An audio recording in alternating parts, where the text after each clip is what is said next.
Welcome everyone in today's video. In this video we are going to talk about the arithmetic mean and geometric mean, जिसको हम shortcut में AM and GM भी बोलते हैं। तो चलिए बात करते हैं इनको लेकर कि AM और GM क्या है। AM के बारे में हमने क्लास 10th में थोड़ा बहुत हमने पढ़ा था, तो आज हम फिर से इसको थोड़ा रिकैप करेंगे, जिससे कि हमें थोड़ा सा फिर से इसको रिलेटेड नॉलेज हमें मिल जाए। तो एरिथमेटिक मीन का मतलब कोई भी दो गिवन क्वांटिटीज़ के बीच में जब हम n number of quantities insert करेंगे, जैसे कि सपोज़ वो क्वांटिटीज़ है x1, x2, x3 up to xn, और इन क्वांटिटीज़ को दो गिवन क्वांटिटीज़ के इन बिटवीन इंसर्ट करने पर अगर जो सीरीज़ बनता है नंबर्स का या फिर क्वांटिटीज़ का, अगर वो एक एपी को फॉर्म करता है, तब हम कहते हैं कि जो क्वांटिटीज़ हमने इंसर्ट की हैं उन दो गिवन क्वांटिटीज़ के बीच में, जो कि हमारे x1, x2, x3 up to xn, ये हमने इंसर्ट किया है दो गिवन क्वांटिटीज़। सपोज़ वो हमारे जो दो गिवन क्वांटिटीज़ है वो a और b है, तो a और b हमारे दो गिवन क्वांटिटीज़ है, इनके बीच में हमने n नंबर ऑफ़ क्या किया है क्वांटिटीज़, जिनको हमने नाम दिया x1, x2, x3 up to xn। जब हमने इंसर्ट किया और इंसर्ट करने के बाद देखो यहाँ पर एक सीक्वेंस बन गया है, सॉरी सीक्वेंस नहीं, सीरीज़ बन गया है, हाँ सीक्वेंस ही बोलूँगा इसको, या फिर प्रोग्रेशन बोल सकते हो, ठीक है। सीक्वेंस बोलना इज़ बेटर, सीरीज़ नहीं होगा, सीरीज़ मतलब प्लस साइन होना चाहिए।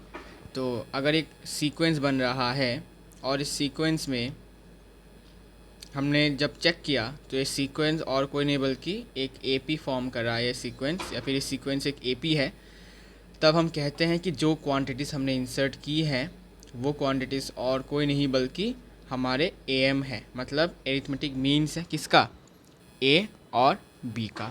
ये इसका आंसर है, मतलब डेफिनेशन है। अब इसको हम एग्जांपल के मदद से समझेंगे तो और क्लियर होगा। फॉर एग्ज़ाम्पल जैसे कि सपोज़ है 5 और 15, ठीक है। अच्छा 5 और 15 की जगह पर एक काम करते हैं, 5 और 9 दे देते हैं, ठीक है।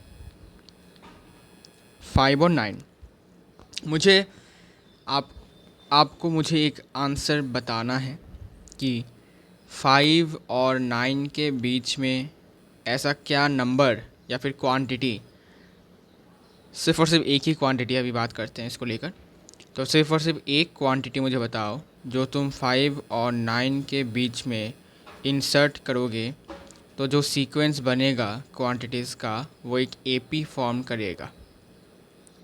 तो तुम्हारा आंसर क्या होगा, ठीक है। तो इसका आंसर होगा, अभी के लिए मैं बता देता हूँ इसका आंसर क्या होगा। इसका आंसर होगा 7। अब तुम बोलोगे 7 क्यों? बिकॉज हमने क्या कहा था in the definition, we said that कि किसी भी दो गिवन क्वांटिटीज़ के बीच में, हमारे जो गिवन क्वांटिटीज़ है वो है 5 और 9।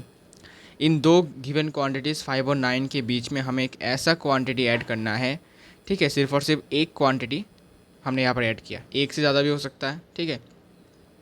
तो यहाँ पर हमने एक क्वांटिटी ऐड किया है, और ये क्वांटिटी जब हमने ऐड किया तो करने के बाद जो सीक्वेंस बना, देखो सीक्वेंस क्या बना, 5, 7, 9, एक सीक्वेंस है।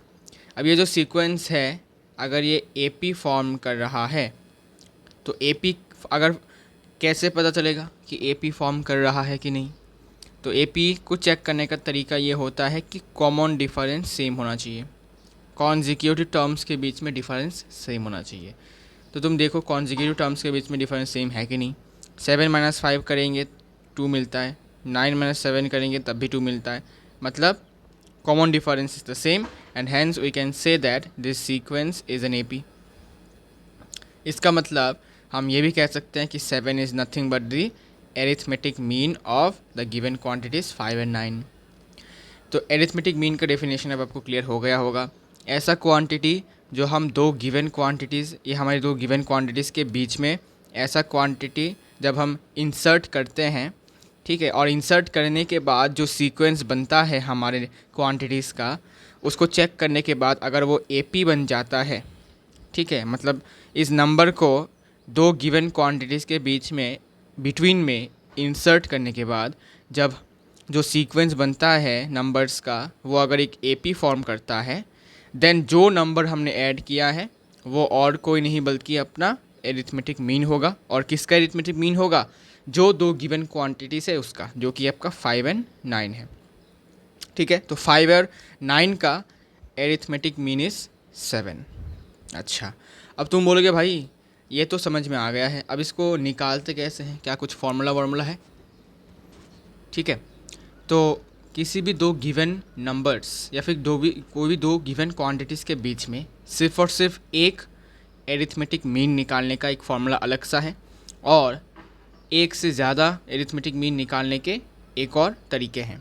तो हम सबसे पहले दो नंबर्स के बीच में सिर्फ और सिर्फ एक एरिथमेटिक मीन कैसे निकालते हैं, उसका फार्मूला क्या है वो हम बात करेंगे। लेकिन उससे पहले ये लिख लो कि यहाँ पर 5 जो है और 9 जो है ये आपके गिवन क्वांटिटीज़ हैं।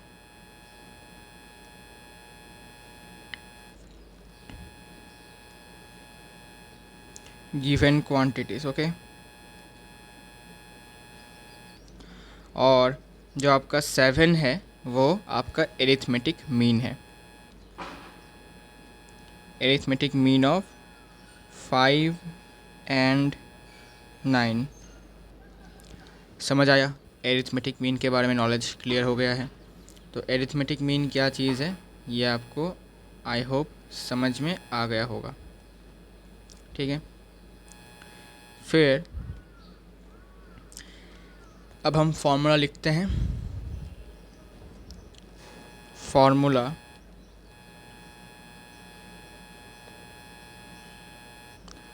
टू इंसर्ट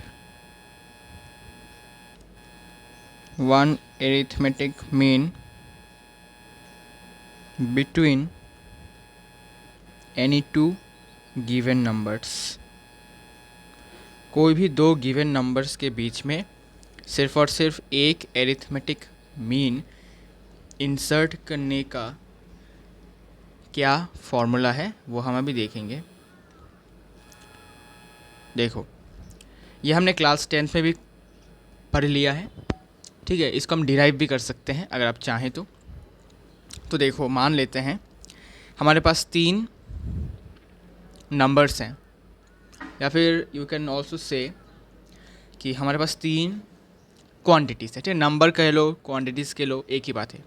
ठीक है, मैं दोनों को सेम ही मानता हूँ यहाँ पर। ठीक है, तुम लोगों को भी मानना है, नथिंग डिफरेंट हियर। तो मान लेते हैं कि एक 3 नंबर्स हैं A, B, C। ये आपके 3 नंबर या फिर 3 क्वांटिटीज़ हैं।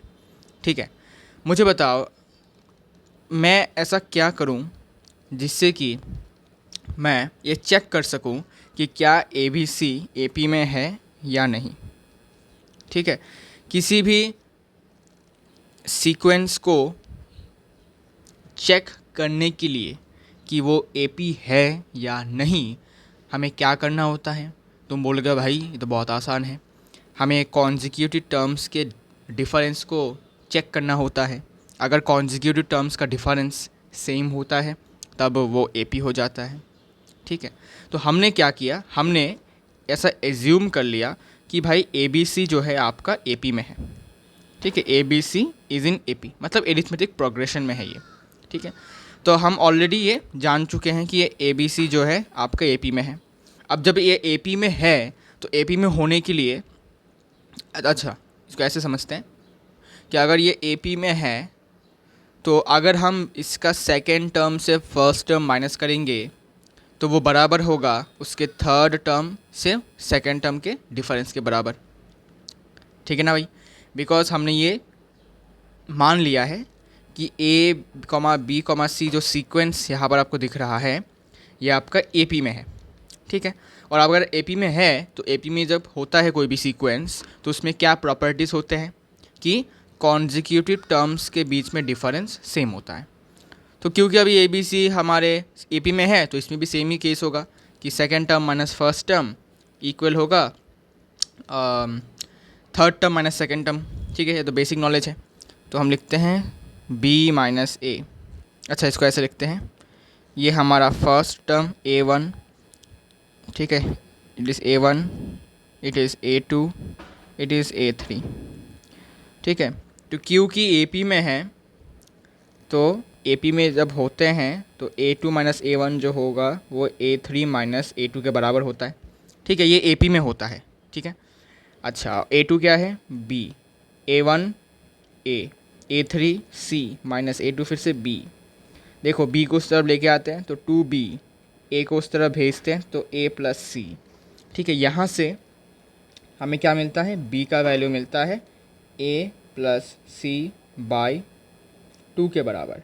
अब इससे हमारा क्या फ़ायदा हुआ, इससे हमारा ये फ़ायदा हुआ कि यही फार्मूला है आपका एरिथमेटिक मीन का, किसी भी दो गिवन नंबर्स के बीच में अगर आपको एरिथमेटिक मीन आपको इंसर्ट करना है तो फार्मूला ये है। मतलब आपको सिंपली दो गिवन क्वांटिटीज़ का सम करना है और उसको 2 से डिवाइड कर देना है तो आपको एरिथमेटिक मीन मिल जाएगा, ठीक है। ये आपका फॉर्मूला बनता है इसका, समझ आया। तो हम एक एग्जांपल देके समझते हैं इसको। जैसे कि हम इसको, इस क्वेश्चन को हम ऐसे कर सकते हैं, ठीक है, कि आपको सपोज़ नहीं पता कि 5 और 9 के बीच में एक एरिथमेटिक मीन आपको अभी इंसर्ट करना है, तो आप कैसे करोगे। फॉर्मूला आपको ये यूज़ करना है कि आपको दो गिवन क्वांटिटीज़ का सम करना है, मतलब एडिशन करना है और उसको 2 से डिवाइड कर देना है, तो जो वैल्यू आएगा वही होगा आपका 5 और 9 का arithmetic mean.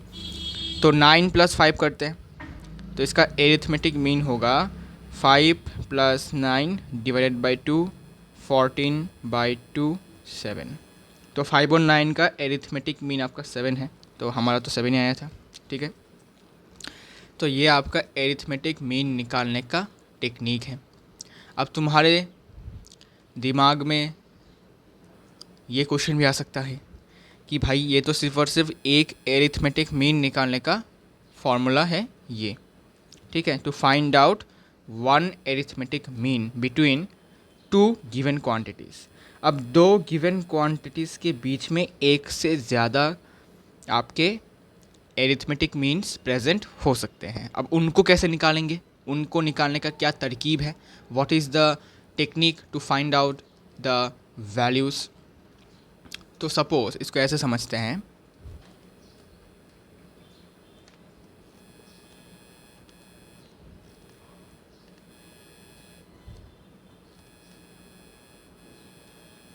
insertion of n number of arithmetic means between two given quantities, या फिर गिवन नंबर्स भी कह लो, ठीक है।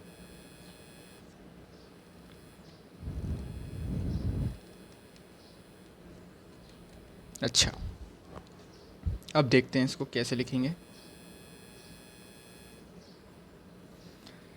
देखिएगा ज़रूर, अच्छे से देखिएगा। इसको थोड़ा ऊपर लेके जाता हूँ एक्चुअली। देखो, किसी भी दो गिवन क्वांटिटीज़ के बीच में अगर n number of arithmetic means हमें इंसर्ट करने तो कैसे करेंगे, ठीक है। n मतलब यहाँ पर एक से ज़्यादा, ठीक है। तो कैसे करेंगे, तो करने का टेक्निक ये है कि सपोज़ मैंने एक एग्ज़ाम्पल लिया कि 3 ब्लैंक 3 के बाद अगर मैं इसको सपोज़ यहाँ पर अच्छा 9 ही दे देता हूँ, ठीक है। अच्छा, सो नाउ टेल मी कि 3 और 9 आपके गिवन क्वांटिटीज़ हैं, इनके बीच में आपको दो एरिथमेटिक मीन्स निकालने हैं। और एरिथमेटिक मीन का मतलब ये होता है कि अगर हम यहाँ पर कुछ वैल्यूज़ पुट करते हैं तो ये जो पूरा सीक्वेंस आपका बनेगा ये आपका AP हो जाएगा। तो बताओ आंसर क्या हो सकता है, ठीक है। कॉमन सेंस लगाकर बताओ कि ऐसे दो वैल्यूज़ क्या क्या हो सकते हैं, ठीक है। तो थोड़ा सा सोच विचार करने के बाद हमें पता चला कि यहाँ पर होगा 5 और 7।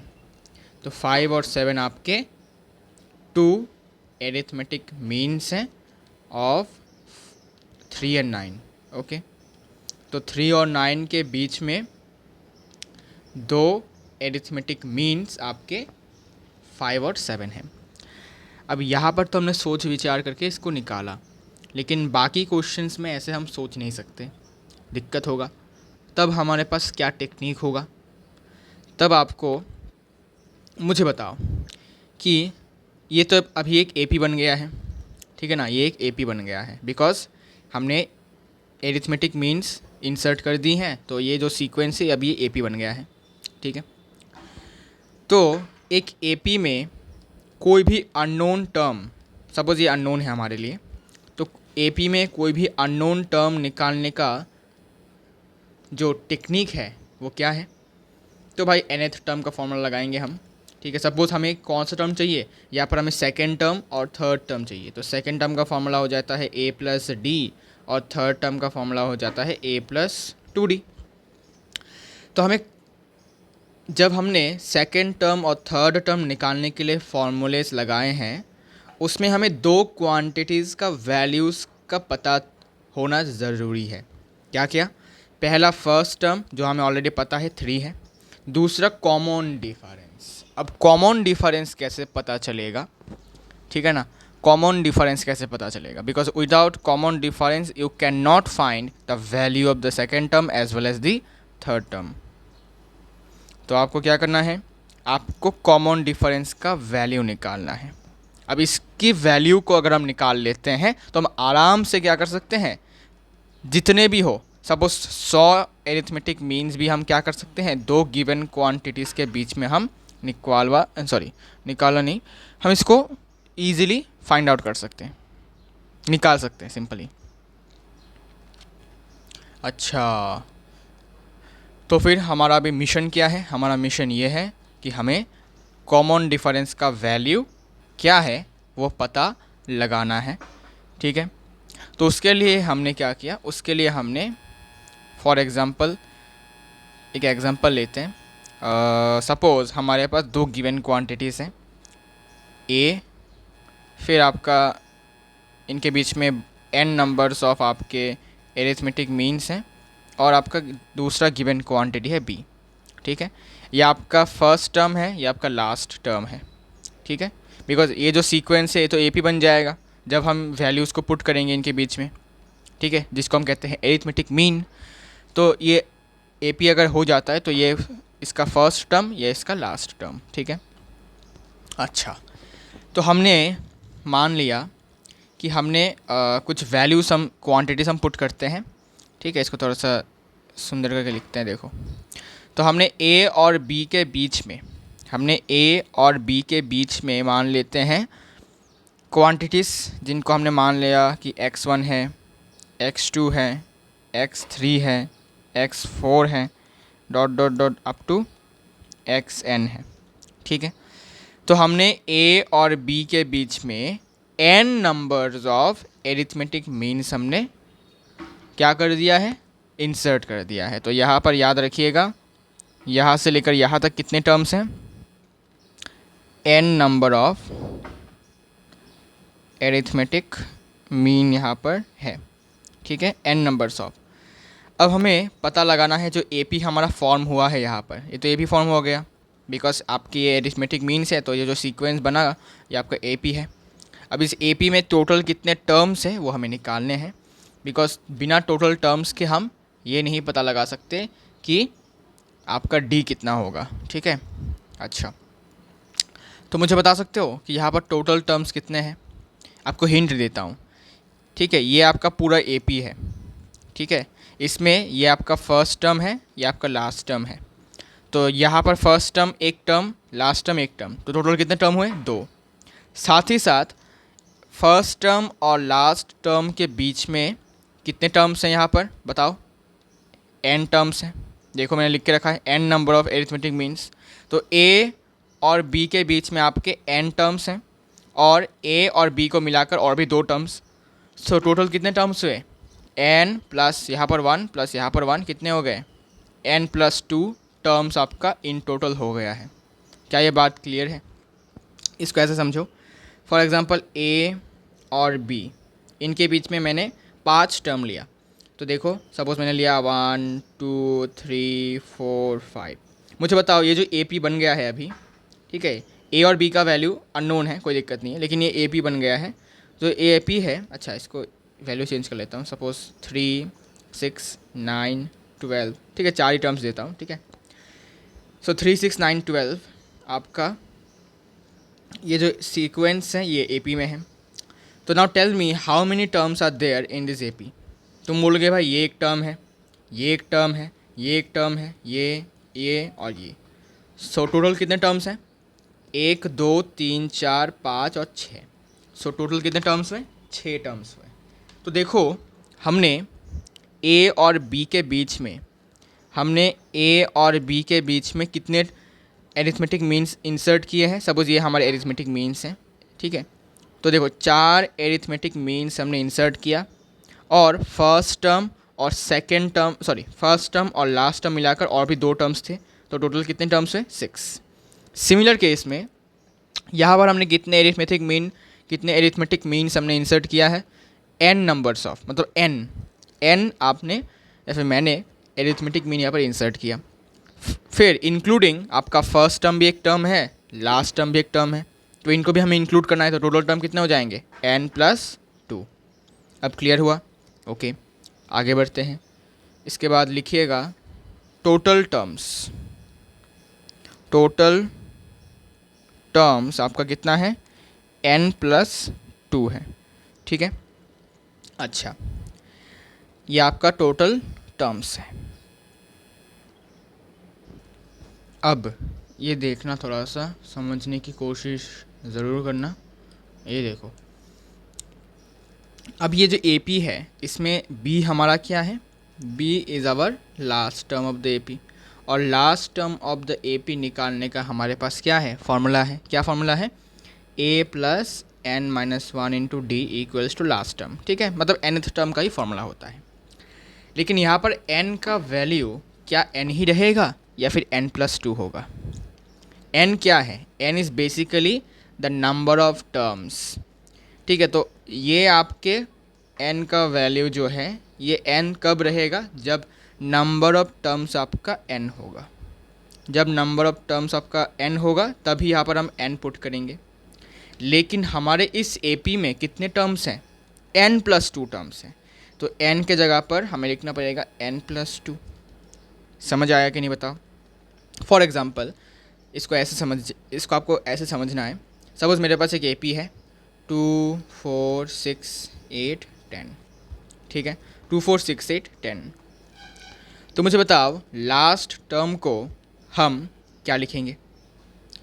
कितने टर्म्स हैं यहाँ पर? 1 2 3 4 5। तो यह हमारा ये first term, second term, third term, fourth term, fifth term. तो ज़रा गौर से देखो, जितने नंबर ऑफ टर्म्स यहाँ पर हैं, यहाँ पर कितने टर्म्स हैं? 5 टर्म्स हैं। तो लास्ट टर्म जो होगा वो होगा फिफ्थ टर्म। ये इंटरेस्टिंग फैक्ट है। देखो जितने टर्म्स आपके एपी में होंगे तो नोटेशन जो मिलेगा लास्ट टर्म को वो भी उसी के बराबर होगा, जो कि है A5। अगर AP में 10 टर्म्स होंगे तो लास्ट टर्म होगा A10। अगर AP में 100 टर्म्स होंगे तो लास्ट टर्म होगा T100 या फिर A100। ये आपका लास्ट टर्म होगा, नोटेशन होगा। अगर आपकी AP में सिर्फ और सिर्फ 4 टर्म्स हैं तो आपका लास्ट टर्म को हम A4 लिखेंगे। मतलब जितने टर्म्स होंगे उतना ही यहाँ पर नोटेशन आ जाएगा। तो सिमिलर केस में यहाँ पर लास्ट टर्म हमारा B है और टोटल टर्म्स इस AP में n+2 है। सो लास्ट टर्म क्या हो जाएगा? n+2 जो होगा वही होगा लास्ट टर्म इस AP के लिए। ये क्लियर हुआ कि नहीं बताओ? ठीक है कि नहीं? तो उम्मीद करता हूँ समझ में आया होगा। तो हमारा जो B है यहाँ पर, ये आपका यहाँ पर लास्ट टर्म है, और आपका A जो है ये आपका फर्स्ट टर्म है। अच्छा, तो लास्ट टर्म का एक फॉर्मूला भी हमारे पास है, ठीक है। रुको, इसको ऐसे ना लिख कर last term, okay, last term is capital B. अब लास्ट टर्म का फॉर्मूला क्या होगा, a N plus two equals to B. क्यों? Because number of terms is n plus two है, तो जो वैल्यू यहाँ पर होगा वही लास्ट टर्म का नोटेशन में आ जाएगा, ए एन प्लस टू आपका बी होगा। ठीक है, जितने नंबर ऑफ टर्म्स होंगे लास्ट टर्म में ए के बाद वही लिखना पड़ेगा in the subscript. Okay okay, then इसका फॉर्मूला क्या हो जाएगा, बहुत आसान है, A plus N plus two minus one into D equals to capital B. सही है कि नहीं बताओ? अगर n टर्म्स हैं तो nth टर्म का फॉर्मूला होता है a plus n minus one into d. अगर मैंने फोर्थ टर्म लिया तो फॉर्मूला होगा a plus four minus one into d. मतलब माइनस वन तो सब में ही है, बस यहाँ पर n के जगह पर 4 हो जाएगा। अब अगर मैंने लिया a of n plus two तो a प्लस n के जगह पर होगा n प्लस टू और माइनस वन तो कॉन्स्टेंट रहेगा। ठीक है, फार्मूला में रहेगा, फार्मूला का पार्ट है। तो n plus two minus one कितना हो जाएगा, n प्लस वन। तो यहाँ से a plus N plus one into D equals to capital B. अब एक काम करते हैं, फर्स्ट टर्म क्या है हमारा, फर्स्ट टर्म इस ए पी का कैपिटल ए है, तो हम फर्स्ट टर्म यहाँ पर ए मतलब क्या है, फर्स्ट टर्म, तो फर्स्ट टर्म को हम कैपिटल ए लिख लेते हैं डायरेक्ट। ठीक है, तो यहाँ पर तुम डायरेक्ट इसको कैपिटल ए लिख सकते हो। अब यहाँ से हमें क्या चाहिए था, हमें कॉमन डिफरेंस चाहिए था, तो हमें यहाँ से सिंपली कॉमन डिफरेंस का वैल्यू निकाल लेना है। तो डी कितना हो जाएगा यहाँ से, capital B minus A divided by N plus one. ठीक है, so this is the value of common difference. और हमारा मिशन तो यही था कि हमें कॉमन डिफरेंस का वैल्यू ही निकालना है। अगर हम कॉमन डिफरेंस का वैल्यू निकाल लेते हैं तो हम किसी भी टर्म का वैल्यू निकाल सकते हैं। ठीक है, तो कॉमन डिफरेंस का वैल्यू हमें मिल चुका है और फर्स्ट टर्म हमें पता है ऑलरेडी ए। तो हम अभी सिंपली इस ए पी का second term, third term, fourth term, fifth term up to nth term हम निकाल सकते हैं आराम से। ठीक है कि नहीं बताओ? सही बात है, ओके, तो ये सही बात है। अब हम एक प्रश्न देखते हैं तो हमें समझ में आएगा कि हमें क्या करना है। ठीक है, तो सपोज़ क्वेश्चन है, insert 4 arithmetic means between 5 and 10। ठीक है, या फिर 5 and 10 की जगह पर 5 and 20 दे देता हूँ। 5 and 20 के बीच में आपको 4 एरिथमेटिक मीन्स इंसर्ट करने हैं। तो हम इसको ऐसे लिख सकते हैं ना, एपी के फॉर्म में। देखो, हम इसको एपी के फॉर्म में ऐसे लिख सकते हैं कि 5 फिर नहीं पता, फिर नहीं पता, फिर नहीं पता, फिर नहीं पता, फिर 20। ठीक है, 4 एम बोला तो 4 हमने जगह रखे हैं। तो ये जो 5 से लेकर 20 तक है ये हमारा एपी है। तो एपी में कौन से टर्म्स हमें नहीं पता, सेकंड टर्म, थर्ड, फोर्थ और फिफ्थ टर्म हमें नहीं पता। अच्छा, अब देखो, तो second term, third term, fourth term और फिफ्थ टर्म निकालने के लिए हमें कॉमन डिफरेंस चाहिए और फर्स्ट टर्म चाहिए। फर्स्ट टर्म ए 5 है, कॉमन डिफरेंस निकालने के लिए फॉर्मूला अपने पास है। चलिए कॉमन डिफरेंस निकालते हैं। तो first term is 5, common difference निकालने का formula b minus A by N plus one. ठीक है, और n का वैल्यू क्या होगा, n का वैल्यू होगा कि कितने आपके एरिथमेटिक मीन्स निकालने हैं वो। तो n का वैल्यू यहाँ पर 4 हो जाएगा। ठीक है, और b क्या है, b आपका लास्ट टर्म है, a आपका फर्स्ट टर्म है, n आपके जो क्वेश्चन में गिवन होगा कितने एरिथमेटिक मीन्स निकालने वही हो जाएगा। तो लास्ट टर्म इस AP का 20 है, फर्स्ट टर्म है 5 और n का वैल्यू कितना है, n का वैल्यू है 4 प्लस 1।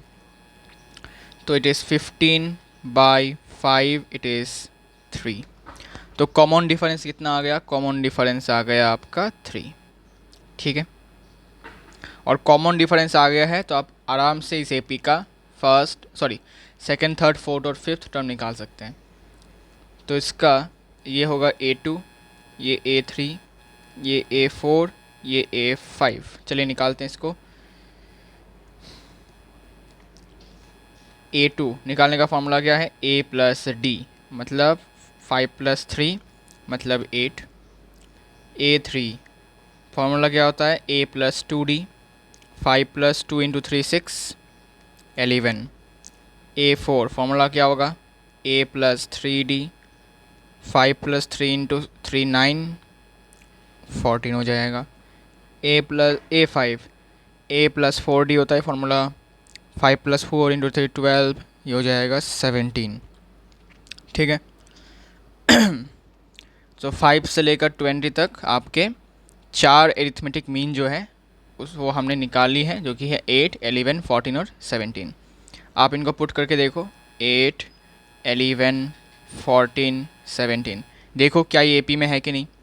तो 8 माइनस 5 करो 3, 11 माइनस 8 3, 14 माइनस 11 3, 17 माइनस 14 3, 20 माइनस 17 3। तो कॉमन डिफरेंस 3 आता है, मतलब ये AP में है। ठीक है। So this are your arithmetic mean, जो कि है आपका 8, 11, 14 और 17। अब 4 पूछा, कभी कभी आपको और भी पूछ सकते हैं, क्या पता। ठीक है, लेकिन आपका टेक्निक ये है, आपको कॉमन डिफरेंस निकालना है, फिर आपको आराम से सिंपली आपको उन टर्म्स को निकाल लेने हैं। बस ये आपका एरिथमेटिक मीन का हमने रिकैप कर लिया है। लेकिन इस चैप्टर में हमें एरिथमेटिक मीन के बारे में ज़्यादा हमें पढ़ने को नहीं मिलेगा, हमें ज्योमेट्रिक मीन के बारे में ज़्यादा पढ़ने को मिलेगा। ठीक है।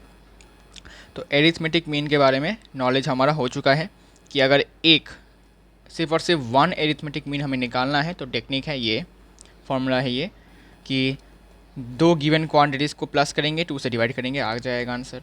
और अगर 2 से ज़्यादा है, सॉरी 1 से ज़्यादा है, तो हमें सबसे पहले कॉमन डिफरेंस निकालना है। ठीक है। कॉमन डिफरेंस निकाल लिया तो कोई भी टर्म हम निकाल सकते हैं उस AP का। ठीक है। Now we are going to talk about the geometric mean. इसका डेफिनेशन भी सेम ही होगा, बस सर्च चेंजेस आपको करना है कि कोई भी दो गिवन क्वांटिटीज़ के बीच में अगर आप n number of quantities insert करते हैं सच दैट जो सीक्वेंस बनता है वो आपका GP बन जाता है, तो हम उन क्वांटिटीज़ को हम कहते हैं geometric mean of that particular given quantities. तो यहाँ पर सिंपली थोड़ा चेंजेस कर लो, यहाँ पर हो जाएगा आपका फॉर्म से GP कर दो, सिंपल n नहीं होगा A होगा, तो यहाँ पर आपको GM लिख देना है सिंपली, बस हो गया। ठीक है। एग्जाम्पल से समझते हैं। अगर आपको एरिथमेटिक मीन पता चल गया है तो ज्योमेट्रिक मीन आपको भी आराम से पता चल जाएगा कि क्या होगा। फॉर एग्ज़ाम्पल क्या दिया जा सकता है भाई साहब? हाँ, 5 कॉमा डैश कॉमा 125। तो बताओ कि 5 और 125 आपके गिवन क्वांटिटीज़ हैं, या फिर गिवन नंबर्स भी कह सकते हो, कोई दिक्कत नहीं है। अब इनके बीच में मैं क्या इंसर्ट करूँगा, कौन सा नंबर इंसर्ट करूँ जिससे कि ये सीक्वेंस आपका GP बन जाए। और GP का मतलब क्या होगा? GP का मतलब कॉन्जिक्यूटिव टर्म्स का रेशियो, या फिर डिवाइड करने के बाद जो वैल्यू मिलता है वो कांस्टेंट होना चाहिए। मतलब second term divided by first term should be equal to third term divided by second term का वैल्यू के साथ बराबर। ओके, तो इसको थोड़ा सोच विचार करेंगे तो इसका आंसर आएगा आपका 25, बिकॉज 25 डिवाइडेड बाई 5 इज़ 5 और 125 डिवाइडेड बाई 25 इज़ ऑल्सो 5। मतलब इनके बीच में जो कॉन्जिक्यूटिव टर्म्स के बीच में जो रेशियो बनता है वो कांस्टेंट है, जिसको हम कॉमन रेशियो भी बोलते हैं। सो this is your nothing but GM of 5 and 125। ठीक है। 5 और 125 का GM ज्योमेट्रिक मीन है दे ये वाला 25। अब इसको निकालते कैसे हैं, व्हाट इज़ द टेक्निक? ठीक है, तो वो उसके बारे में हम बात करते हैं। अब ये एक से ज़्यादा भी हो सकते हैं। ठीक है, so let's talk about that formula to insert 1 GM between two given numbers दो गिवन नंबर्स के बीच में सिर्फ और सिर्फ एक ज्योमेट्रिक मीन इंसर्ट करने का क्या टेक्निक है, क्या फॉर्मूला है, वो देखते हैं। तो समझेंगे इसको ऐसे, ठीक है, डायरेक्ट प्रूफ भी कर देता हूँ। सपोज़ ए बी सी हमने फिर से लिया। अब हमने मान लिया कि ये जीपी में है, जियोमेट्रिक प्रोग्रेशन में है। और अगर ये जीपी में है तो इसके पास कुछ ना कुछ स्पेशल प्रॉपर्टीज़ भी हैं। क्या प्रॉपर्टीज़? कि सेकंड टर्म को डिवाइड करेंगे फर्स्ट टर्म से तो वो तो बराबर होगा third term divided by second term. तो ये आपका फर्स्ट टर्म, ये आपका सेकंड टर्म, ये आपका थर्ड टर्म, ठीक है। तो in GP second term divided by first term equals to third term divided by second term, और एक कांस्टेंट होता है।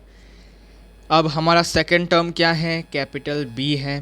फर्स्ट टर्म है A equals to third term C, फिर से second term B, cross multiply कीजिएगा तो यहाँ से B square equals to A C, और यहाँ से बी का वैल्यू आ जाता है रूट ओवर ए सी, ठीक है। और ये जो फार्मूला आपको मिला है B equals to root over A C, यही है आपका ज्योमेट्रिक मीन निकालने का फार्मूला, अगर आपको सिर्फ और सिर्फ एक ज्योमेट्रिक मीन निकालने को पूछा जाए। Okay, GM of A and C, ठीक है। तो किसी भी अगर दो गिवन क्वांटिटीज़ हैं, जैसे कि यहाँ पर दो गिवन क्वांटिटीज़ है ए और सी, अगर हमें ए और सी का GM निकालना है, ज्योमेट्रिक मीन निकालना है सिर्फ और सिर्फ एक, तो फार्मूला होगा कि पहले उन दो क्वांटिटीज़ को मल्टीप्लाई करके उनका स्क्वायर रूट कर दो, सिंपल, ठीक है। तो हम इसको चेक कर सकते हैं कि इसका आंसर सही आता है कि नहीं। तो इसको ढक देते हैं आंसर को। तो हमें दो गिवन क्वांटिटीज़ है 5 और 125, इनका ज्योमेट्रिक मीन निकालो। तो रूट ओवर क्या हो जाएगा? 5 इंटू 125। तो 5 इंटू 125 को हम लिखते हैं कैसे? 25 इंटू 5 लिख सकते हैं। तो 5 और 5 एक ग्रुप बन जाएगा, एक पेयर बन जाएगा, वहाँ से 5 निकल जाएगा, और 25 तो ऑलरेडी परफेक्ट स्क्वायर है, इसका स्क्वायर रूट फिर से 5, और यहाँ पर आंसर होगा 25 आ गया ज्योमेट्रिक मीन। तो ज्योमेट्रिक मीन अगर आपको एक ज्योमेट्रिक मीन निकालना है तो टेक्निक है, डायरेक्ट फार्मूला है एक, ठीक है। और अगर एक से ज़्यादा है तब आपको वही टेक्निक यूज़ करना है, पहले आपको कॉमन रेशियो निकालना पड़ेगा, ठीक है। तो इसको थोड़ा कॉपी कर लेता हूँ। Insertion of n number of geometric mean होगा अभी, ठीक है। देखो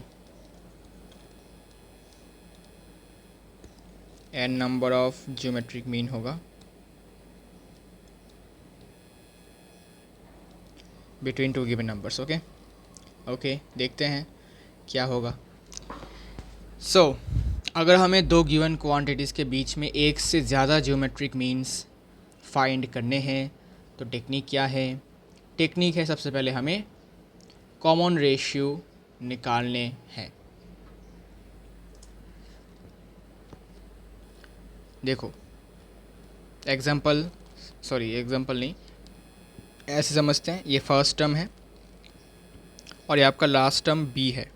इनके बीच में हमने सपोज़ बहुत सारे या फिर n नंबर ऑफ हमने ज्योमेट्रिक मीन इंसर्ट किए, x1, x2, x3, x4, x5 dot dot dot up to xn, ठीक है।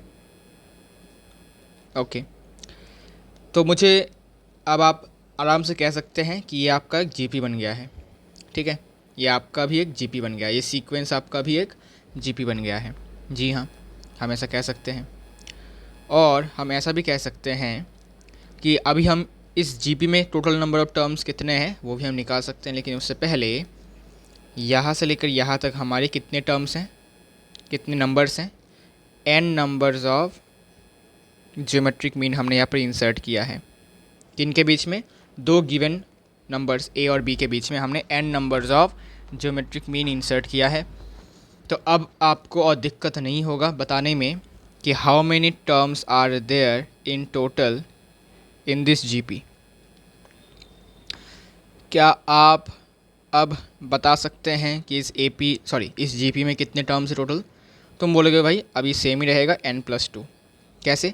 बिकॉज यहाँ से लेकर यहाँ तक कितने टर्म्स हैं? n टर्म्स हैं, n नंबर ऑफ टर्म्स हैं।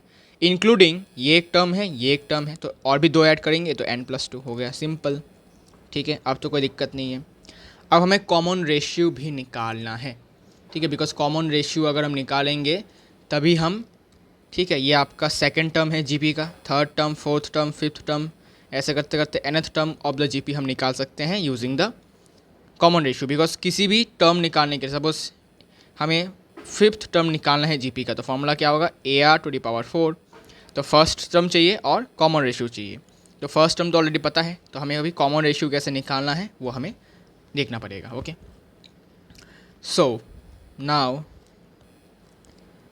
फिर से वही टेक्निक हम यूज़ करेंगे कि लास्ट टर्म जो है वो b है, तो इसमें हम क्या लिखेंगे कि लास्ट टर्म को हम लिखेंगे an+2 = b। ठीक है, तो यहाँ लिखो लास्ट टर्म जो है आपका, last term is capital B। ठीक है, और हमें पता है कि जितने नंबर ऑफ टर्म्स हैं वही नोटेशन आता है सबस्क्रिप्ट में लास्ट टर्म के केस में। ठीक है, अगर यहाँ पर नंबर ऑफ टर्म्स यहाँ पर n होता तो हम इसको सिर्फ और सिर्फ nth टर्म लिखते हैं, लेकिन क्योंकि नंबर ऑफ टर्म्स यहाँ पर n+2 है तो यहाँ पर होगा n+2th टर्म = लास्ट टर्म। ठीक है, यह मैंने पहले भी बताया था am के केस में। फिर हमें लिखते हैं इसको ऐसे, यह हो जाएगा an+2 = b।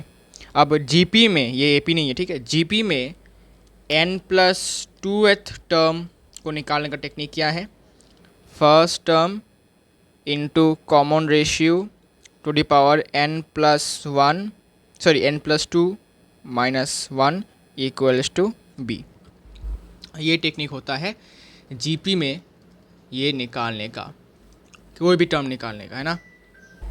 क्या इसमें कोई डाउट है? जैसे कि हम लिखते हैं ना फिफ्थ टर्म T5 या फिर A5 जीपी में होता है AR⁵ (5 - 1)। ठीक है, जो वैल्यू यहाँ पर रहेगा वो यहाँ पर बैठेगा, इससे -1 कर दो। तो यहाँ पर अभी इस जगह पर कितना है, n+2 है, तो यहाँ पर n+2 बैठेगा और -1 कर दो, सिंपल। ठीक है, इसके बाद AR ये हो जाएगा n+1 = b। अच्छा, फर्स्ट टर्म A क्या है, फर्स्ट टर्म, तो फर्स्ट टर्म तो हमारा यहाँ पर कैपिटल A है, तो कैपिटल A लिख देता हूँ, कोई दिक्कत नहीं है। इसमें भी कैपिटल A लिख देता हूँ डायरेक्ट।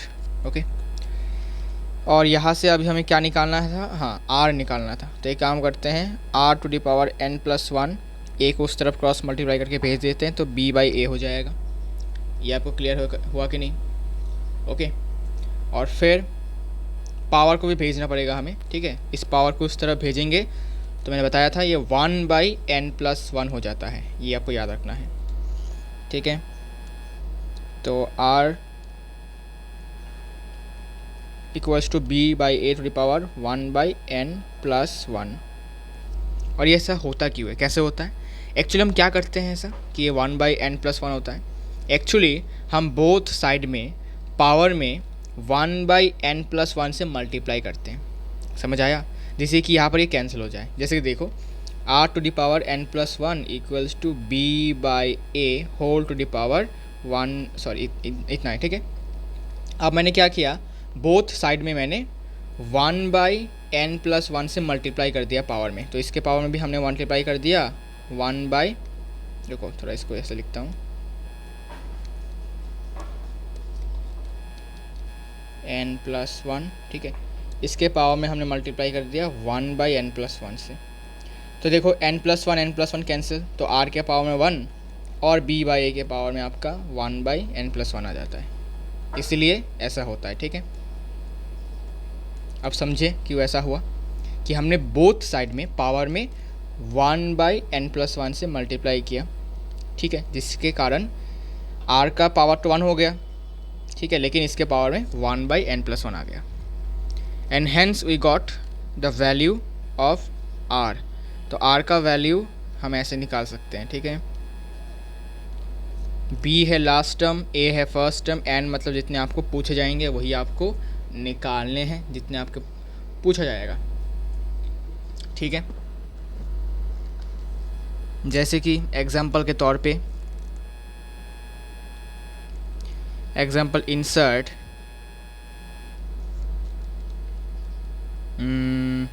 3 नंबर्स, अच्छा 3 नंबर नहीं बोलूँगा, इसको मैं GM बोल देता हूँ। 3 GM between 1 and 256। ठीक है, 1 और 256 के बीच में 3 ज्योमेट्रिक मीन आपको इंसर्ट करने हैं। तो इसको हम ऐसे लिख सकते हैं कि जीपी के फॉर्म में लिख सकते हैं। इसको जीपी के फॉर्म में कैसा होगा कि 1, इसके बाद एक ये और 256। ठीक है, अच्छा, तो 1 और 256 के बीच में हमें 3 GM ऐड करने हैं। तो हमने इसको जीपी के फॉर्म में लिख दिया, बिकॉज GM ऐड करेंगे तो क्या बन जाएगा, सीक्वेंस जीपी बन जाएगा। अब जीपी में हमें कौन से टर्म्स निकालने हैं, पहला सेकेंड टर्म का वैल्यू, थर्ड टर्म का वैल्यू और फोर्थ टर्म का वैल्यू हमें निकालना है। ओके, चलिए इसको हम निकालते हैं। तो उसके लिए हमें फर्स्ट टर्म लिखना पड़ेगा। फर्स्ट टर्म इस जीपी का ए है, ठीक है, सॉरी 1 है, और हमें कॉमन रेशियो निकालना पड़ेगा, बिकॉज कॉमन रेशियो के बिना हम कोई भी टर्म नहीं निकाल सकते। तो कॉमन रेशियो का फॉर्मूला ऑलरेडी पता है, कितना है ये,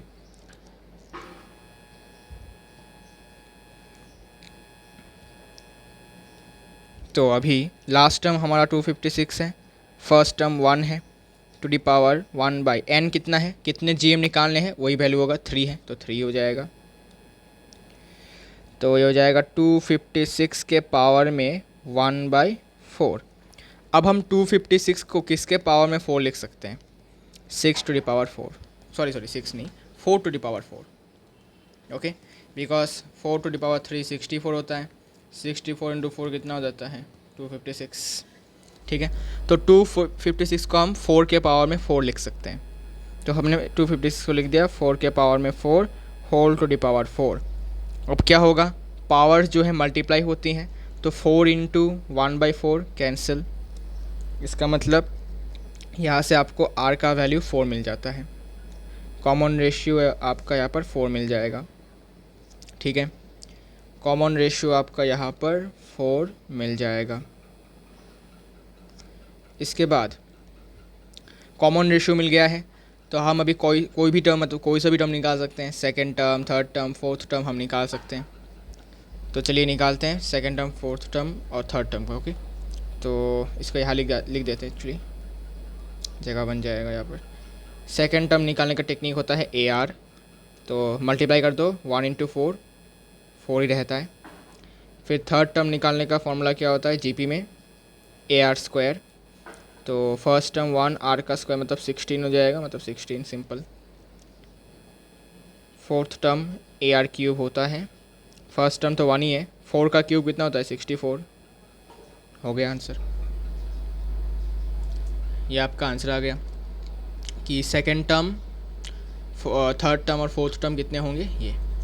ठीक है, और इन्हीं को हम क्या कहते हैं, इन्हीं को हम कहते हैं हमारे 3 GM। तो यहाँ पर आप वैल्यूज़ पुट करके चेकआउट कर सकते हैं। यहाँ पर 4, यहाँ पर 16, यहाँ पर 64। अब GP में है कि नहीं चेक करो, तो कॉन्जिक्यूटिव टर्म्स को रेशियो करो। 4 divided by 1 4, 16 divided by 4 4, 64 divided by 16 4, 256 divided by 64 4 ही होता है। ठीक है, तो कॉमन रेशियो सबका बराबर है, मतलब ये आपके GM है। ठीक है, so 4, 16 and 64 are your GM of this particular question.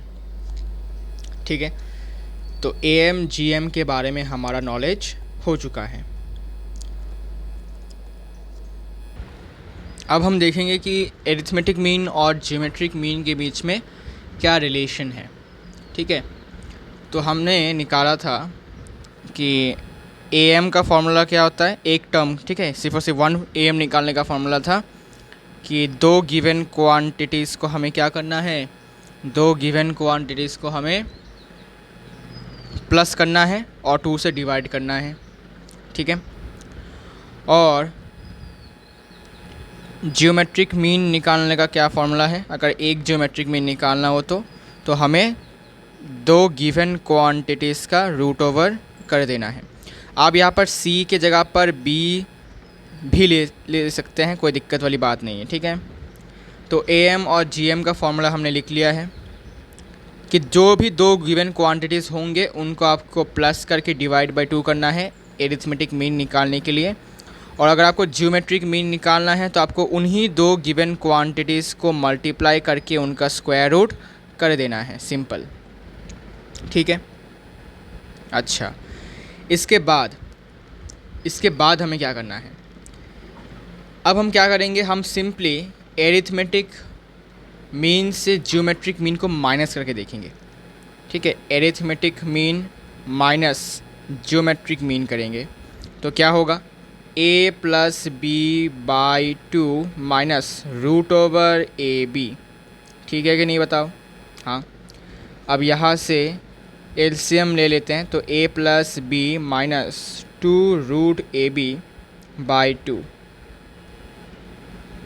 ठीक है, एलसीएम हमने 2 ले लिया तो ये हो गया है।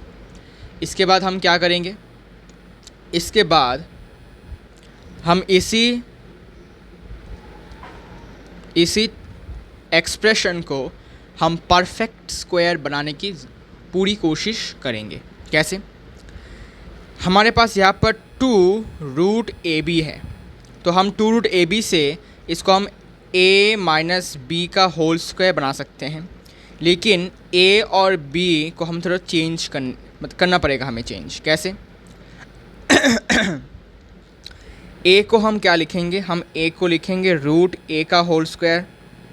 ठीक है, b को लिखेंगे रूट b का whole square minus 2 into a into B, और यहाँ से हमें मिल जाता है root a minus root b का whole square divided by 2।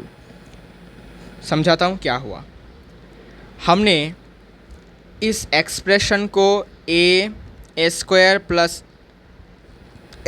Plus B square minus 2ab के फॉर्म में लाने के लिए हमें अभी a का स्क्वायर करना था, लेकिन अगर हम a का स्क्वायर करेंगे तो हमें a स्क्वायर मिल जाएगा, जबकि यहाँ पर तो रूट ए बी है। ठीक है ना, हमारा जो a है वो रूट ए बी है, रूट a है, हमारा जो b है वो रूट b है, और हमारा जो ए बी है वो रूट ए बी है, मतलब 2ab कह सकते हो। तो हाँ, 2ab तो रूट ऐसे भी लिख सकते हैं। मतलब हमें इसको ऐसे होल स्क्वायर करना है जिससे कि जो गिवन एक्सप्रेशन है उसमें कोई चेंजेस ना आए। मतलब a जो है उसको स्क्वायर करने के बाद a ही रहे, इसका ध्यान रखते हुए हमने क्या किया, हमने रूट a का ही स्क्वायर कर दिया। तो रूट a का स्क्वायर करेंगे तो स्क्वायर रूट करके a मिल जाएगा फिर से। मतलब हमने एक्सप्रेशन के साथ कोई भी छेड़खानी नहीं किया है। ठीक है, मैथ्स में हमने क्या किया, मैथ्स में ऐसा होता है कि हमें बिना हमारे गिवन एक्सप्रेशन को चेंज किए हम दूसरे मेथड से हम इसको बदलते हैं जिससे कि इफ़ेक्ट ना हो इस पर। ठीक है, जैसे कि सपोज़ 2/3, सपोज़ 2a प्लस 3/4। ठीक है, तो हमें क्या करना था, हमें ऊपर 4a प्लस 6 बनाना था। ठीक है, तो हमने क्या किया, हमने ऊपर नीचे 2 से मल्टीप्लाई कर दिया। ठीक है, बिकॉज हमने सेम क्वांटिटी से मल्टीप्लाई किया तो आपस में कैंसिल हो जाएंगे, तो इसीलिए ऊपर हमने 4a प्लस 6 लिया और नीचे यहाँ पर हो जाएगा आपका 8। तो अल्टीमेटली ये चीज़ और ये चीज़ आपस में इक्वल है। मतलब हमने थोड़ा सा इसके अपीयरेंस को चेंज किया है, हमने इसके अपीयरेंस को चेंज किया, but the thing is the same, it remained the same thing. बस हमने इसके अपीयरेंस को चेंज किया है। वैसे ही सेम तरीके से हमने इसके अपीयरेंस को भी थोड़ा चेंज किया है, जबकि ये, ठीक है, ये चीज़ और ये चीज़ आपस में टोटली करेक्ट है। कैसे? तुम थोड़ा ट्राई करो, इसको होल स्क्वायर करो तो ये हो जाएगा रूट a का स्क्वायर प्लस रूट b का square minus 2 root A B. तो इसका स्क्वायर क्या हो जाता है, a, इसका square b minus 2 root A B. तो अल्टीमेटली क्या आ रहा है, अल्टीमेटली हमारा यही एक्सप्रेशन आ रहा है। मतलब हमने एक्सप्रेशन के साथ कोई भी चेंजेस नहीं किया है, बस हमने थोड़ा इसके अपीयरेंस को चेंज करके हमारे कॉन्वीनियंस के लिए हमने इसको थोड़ा सा अपीयरेंस को चेंज करके हमने इसका होल स्क्वायर बनाया है।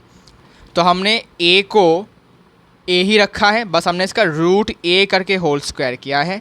बी को हमने रूट बी करके होल स्क्वायर कर दिया है, जिससे कि बी जो है उस पर कोई इफ़ेक्ट ना हो, ये बी ही रहेगा आफ्टर स्क्वायरिंग।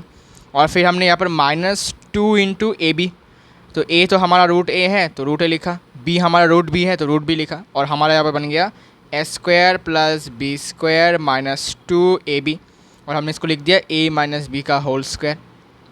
क्या ये बात क्लियर है? जी हाँ, ये हमारा बात जो है वो क्लियर है। Now the most important part is here. अब यहाँ पर इस वैल्यू का, इस एक्सप्रेशन का जो वैल्यू हो सकता है वो दो वैल्यूज़ हो सकते हैं, एक है ज़ीरो, एक है पॉजिटिव। इसका वैल्यू कभी भी नेगेटिव नहीं आ सकता। What is the reason? Because इसके पावर में 2 है, इवन पावर है। इवन पावर कभी भी हमें नेगेटिव वैल्यूज़ नहीं देते, आपको ये भी याद रखना है, ठीक है। इसका वैल्यू ज़ीरो कैसे आएगा? हो सकता है इसका वैल्यू सेम आ जाए, ठीक है, या फिर इसका वैल्यू ज़ीरो, इसका वैल्यू ज़ीरो, तो ज़ीरो का स्क्वायर तो ज़ीरो ही आ सकता है। तो या तो इसका वैल्यू, इसका ओवरऑल वैल्यू या तो ज़ीरो आ सकता है या तो पॉजिटिव आ सकता है, नेगेटिव कभी भी नहीं आएगा। बिकॉज होल स्क्वायर करने के बाद अंदर अगर नेगेटिव भी आ जाता है, वैसे भी अंदर नेगेटिव नहीं आएगा, बिकॉज रूट हमें कभी भी नेगेटिव वैल्यू देगा नहीं। लेकिन अगर नेगेटिव आ जाता है, सपोज इसका वैल्यू 2 आ गया, इसका वैल्यू 3 आ गया पॉजिटिव में, तो 2 - 3 कितना हो जाएगा? -1। तो इस माइनस को हमारा होल स्क्वायर बना देगा पॉजिटिव, और नीचे तो ऑलरेडी पॉजिटिव चीज़ है, ठीक है। तो या तो इसका वैल्यू पॉजिटिव आएगा या तो इसका वैल्यू ज़ीरो आएगा। तो यहाँ से हम 2 केस लिख सकते हैं, या तो इसका वैल्यू आएगा ज़ीरो या तो इसका वैल्यू आएगा पॉजिटिव, ठीक है। तो हम इसको ऐसे भी लिख सकते हैं कि arithmetic mean minus geometric mean का जो वैल्यू है, या तो वो ज़ीरो के बराबर आएगा या तो वो पॉजिटिव आएगा। तो हम इसको इक्वलिटी के फॉर्म में लिखते हैं, सॉरी इनइक्वलिटी के फॉर्म में लिखते हैं कि A M minus G M का वैल्यू या तो ज़ीरो के बराबर या फिर ज़ीरो से बड़ा, मतलब पॉजिटिव आएगा। तो हमने क्या किया, जी एम को मैं इस तरफ लेके जाता हूँ, तो A M greater equals to G M, ठीक है, ये समझ में आ गया। इसके बाद ये आपका जो है, ये आपका रिलेशन है ए एम और जी एम के बीच में, कि ए एम का वैल्यू हमेशा ग्रेटर या फिर इक्वल टू आएगा जी एम के साथ। कैसे आएगा, ज़रा सोच के देखो। अगर रूट ए का वैल्यू सपोज़ ज़ीरो आ जाए, आ सकता है क्या पता, रूट बी का वैल्यू भी अगर ज़ीरो आ जाए तो इसका स्क्वायर हो जाएगा ज़ीरो, और 0/2 कितना हो जाएगा? Overall zero. और पॉजिटिव कब आएगा? पॉजिटिव तब आ जाएगा सपोज़ रूट ए का वैल्यू है 3 आ गया और रूट बी का वैल्यू सपोज़ 2 आ गया, तो 3 - 2 का स्क्वायर मतलब 1 का स्क्वायर, मतलब 1/2 कितना है? पॉजिटिव है। अब तुम बोल सकते हो कि क्या पता नेगेटिव आ जाए अंदर, कोई दिक्कत नहीं है। यहाँ पर 2 आ गया, सपोज यहाँ पर 4 आ गया, तो इसके बाद 2 - 4/2 इसका होल स्क्वायर, मतलब -2 का होल स्क्वायर डिवाइडेड बाई 2। -2 का होल स्क्वायर कितना होता है? +4/2। तो मतलब अगर अंदर नेगेटिव भी आ जाता है, ठीक है, अगर इसके अंदर का वैल्यू नेगेटिव भी आ जाता है या फिर पॉजिटिव भी आ जाता है, तो कोई फ़र्क नहीं पड़ेगा, बिकॉज पावर में इवन है। तो ये जो इवन पावर है मतलब स्क्वायर है, ये अंदर के वैल्यू को, नेगेटिव वैल्यू को भी पॉजिटिव बना देगा, जिससे कि हमारा ओवरऑल इस फ्रैक्शन का वैल्यू हमेशा पॉजिटिव आएगा, नेगेटिव कभी भी नहीं आएगा। तो या तो इस फ्रैक्शन का वैल्यू ज़ीरो आ सकता है या तो ऑलवेज़ पॉजिटिव आएगा, ठीक है।